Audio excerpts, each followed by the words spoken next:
Hello everyone, आज आम यही भिडियो शरीर को किपरि सुस्थ सबल रखा से आम किछि नियम चाल जानिबा। नंबर 1, फोन रे कथा होतिबा बेले फोन को बाम कान रे रखी कथा हुंतु। नंबर 2, सकाल समय रे खाली पेटरे 2 ग्लास उषुम पानी निहाती पियंतु। नंबर 3, निश्वास सबु बेले नाक पटे नियंतु, पाटी पटे नियंतु नाही। नंबर 4, दिन रे 8 रु 12 ग्लास पानी धीरे धीरे पियंतु।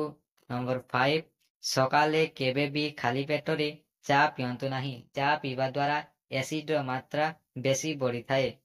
नंबर 6, रात्रि रे सोइबा समय रे मोबाइल फोन पाखरे रखंतु नाही। नंबर 7, खाद्य भोजन परे तुरंत सोंतु नाही। नंबर 8, अधिक नईकी पुस्तक पढ़ंतु नाही, जदि पढ़ुछंती तेबे फुसफुस कमजोर होइथाए एवं टीबी रोग हेबार भय थाए। नंबर 9, रात्रि समय रे खटा फल खांतु नाही।